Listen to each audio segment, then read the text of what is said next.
Although I know I don't sound like a local, I feel like one. I find that I'm inspired by the Aberdeen area and by the scenery. Certainly I've used Aberdeen Beach as backgrounds in some of my paintings.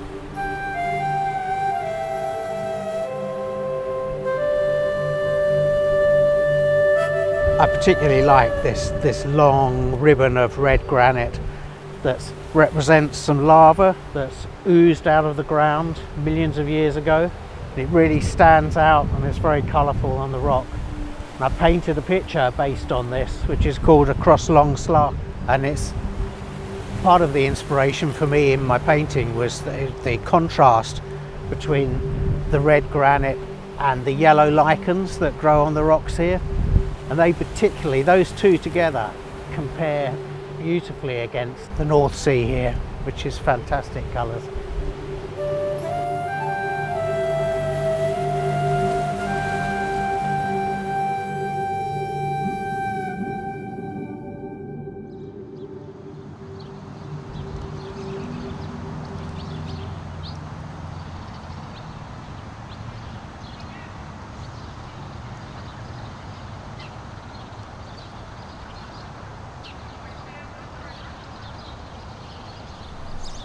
The reason why that Gauguin picture is on the wall in the studio is because it's one of my favourite paintings, and the reason I like it is because of all of the white hats of the ladies in the foreground.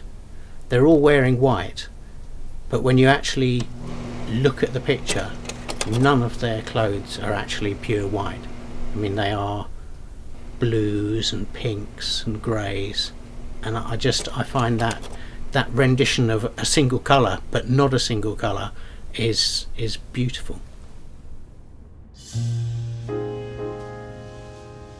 I think I've always been interested in art, but I didn't become obsessed about painting until the middle of my life. My obsession with art really started when one of my children got bored of listening to me criticising other people's paintings and told me to get on and paint something myself. And, they bought me some paints, I think, for a Christmas present, and I left them in the box for a year and then finally took them out and tried to use them and found that I really enjoyed working with them, and that I found that I could actually produce a painting that I enjoyed.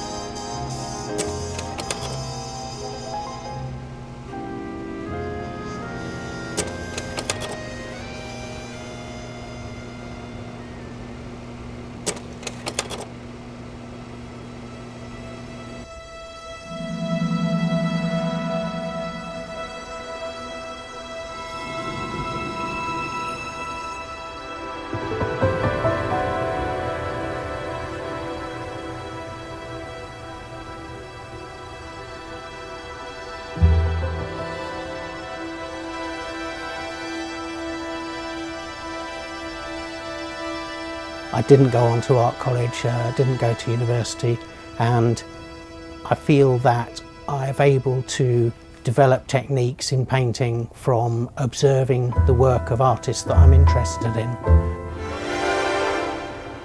I generally find that it's not an artist that I particularly like, but one of their works. And some examples of those would be Van Gogh's Almond Blossom, Gauguin's Les Miserables, which is a self-portrait with Émile Bernard, Bruegel's Peasant Dance, and the Bird Nester. I think my mother had both those pictures in our house, and they're very strongly burnt into my memory.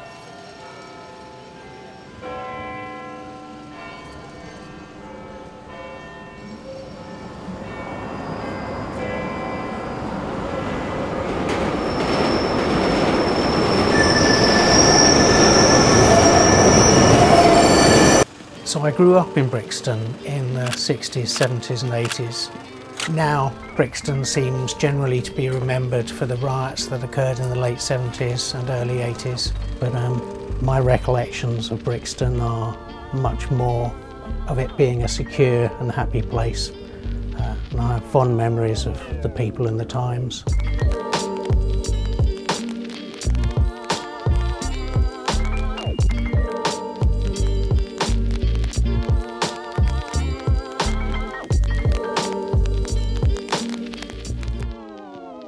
My mother Janet was also a very creative person, and our house was always full of her paintings and her ceramics, and I was always amazed that she managed to bring up a large family and find time for art. But I've always had the impression ever since that art is something that anyone can do.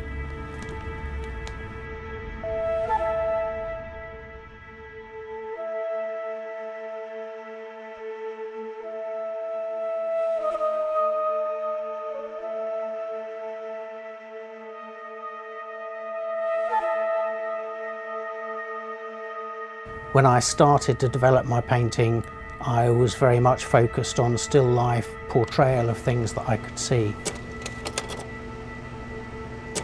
But eventually I found that I was adding more and more things into the pictures, which meant that I need to introduce some narrative.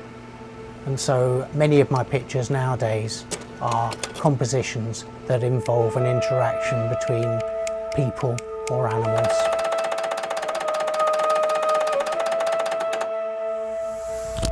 And I find that by using pencil and sketching over and over again, I am able to think about these things at the right speed for my mind and come up eventually with something that I feel I want to paint.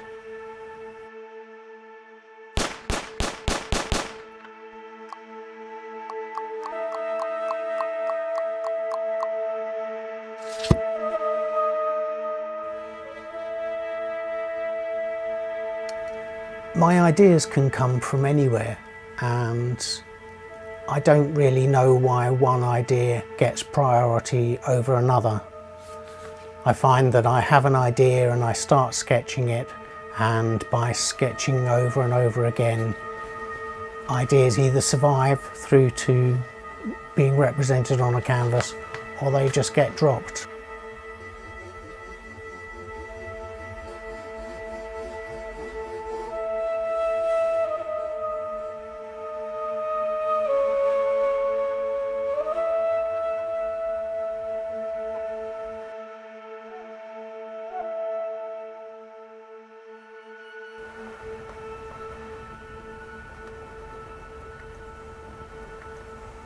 I made this lead holder myself. I'm quite interested in early drawing tools.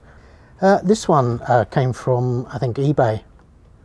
I mean, you can find some very good junk on eBay. You can clearly see it's been handmade. I mean, there's a lot of saw marks on it. And you get the impression, looking at it, that it was made by someone who possibly then went on to use it for their own design, for their own drawing purposes. I mean, I have a great respect for people who come across a problem and, you know, can consider making their own tool in order to fix that problem. And, you know, because I'm interested in drawing, I'm particularly interested in these kind of early drawing tools. And I think that's led me on really to experiment with making my own tools for drawing as well. And so I've made these lead holders out of chisel handles, which I've just drilled out and made them fit large leads. And I've used these at life drawing classes, and I use them for shading on some of my designs as well.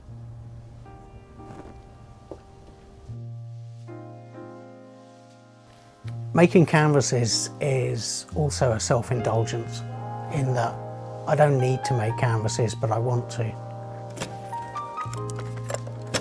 I think I started because I wanted to understand the whole process of creating paintings, but I've found that it also gives me a lot of control, so I can choose what kind of canvas texture I end up with, and also I can make a canvas for any frame that I find.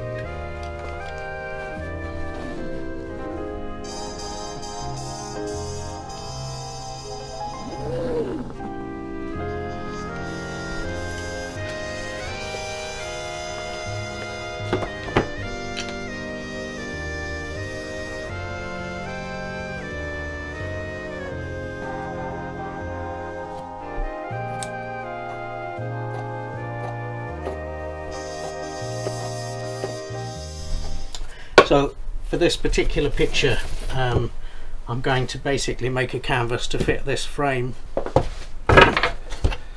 So this is my trusty mitre saw. So I'm going to set the angle of the saw to do a 45-degree cut.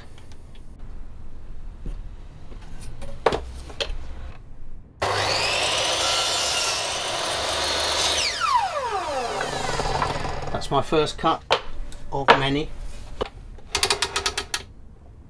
I know that I generally have to have about an 8-inch cut.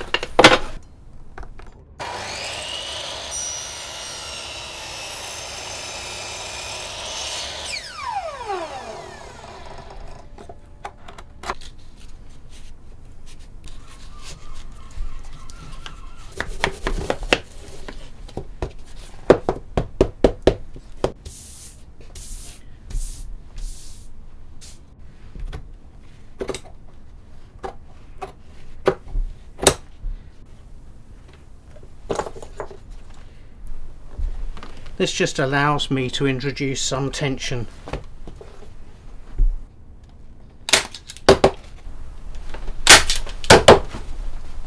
Although this is quite a small canvas, all the principles that I'm using here I apply when I'm making a big canvas, and they seem to scale up and work effectively. I've never had to re-stretch a canvas yet. So this now is the stretched canvas finished, and it's ready to be gessoed and then painted. Gesso is a kind of mixture of glue and plaster to take some of the texture out of the canvas and provide a smooth surface to paint on.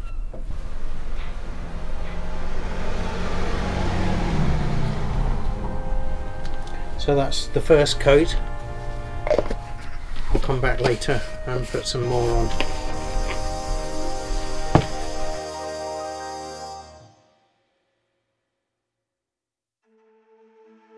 Another artist that I am very interested in is Robert McBride.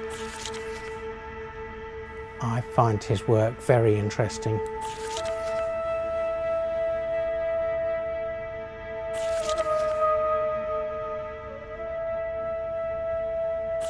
Robert McBride's well known for being one half of a couple. So there's Robert McBride and Robert Colquhoun.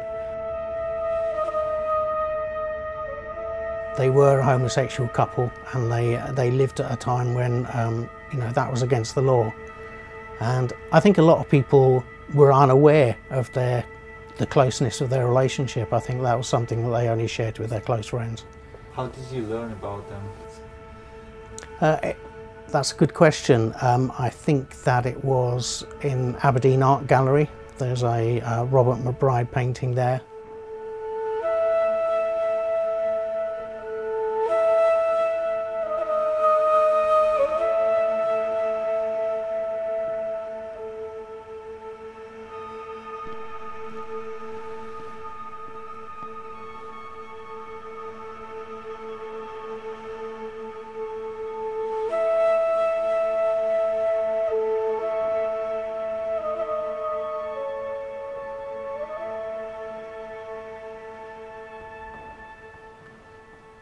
I do think that the two Roberts, Robert Colquhoun and Robert McBride, are underappreciated nowadays. I mean, they met together in art college in the 1930s and worked together and developed very similar styles, really, but I think I can tell them apart. They became very successful, sort of almost overnight, and fashions changed and they became unpopular again and seem to have disappeared from most people's consciousness. And I think it's a sad thing, really. I think that the art establishment could do more to appreciate them and the contribution they've made to Scottish art.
I often come here looking for dolphins. You often see them swimming up the coast along here, and they really stand out against the sea at this point.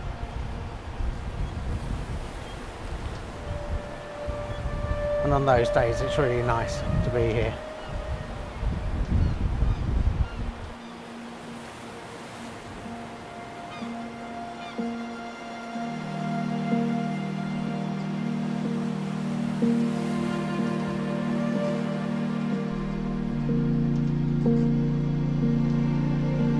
It is very difficult to generalise about art. I mean, art is anything that people intend to be art. It's a personal thing, and you should feel comfortable with how you react to anybody's work.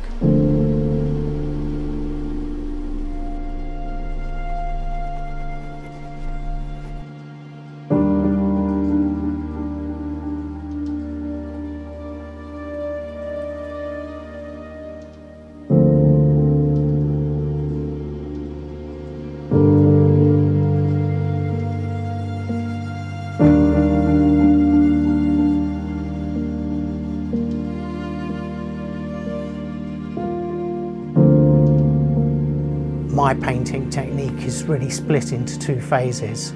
I tend to paint a picture and then correct the mistakes within that picture.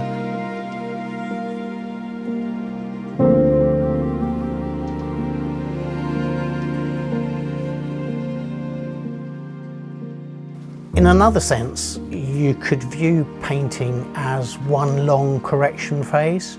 From the point that your brush first touches the canvas, you are correcting your image and fixing the problem.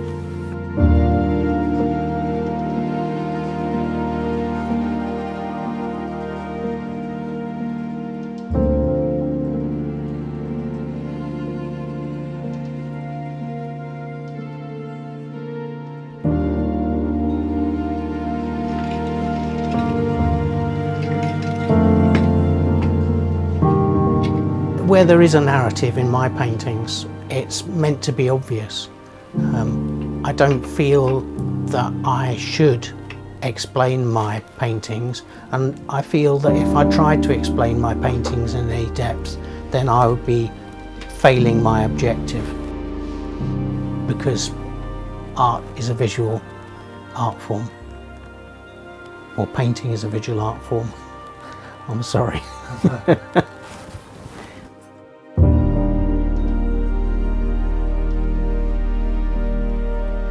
My name's Gerard Stott, and I'm a painter, and I work in this studio under the name of The Artist at Garage 10. I hope that when people look at my pictures, they see them as an honest indulgence of my need to paint, because that's all they are.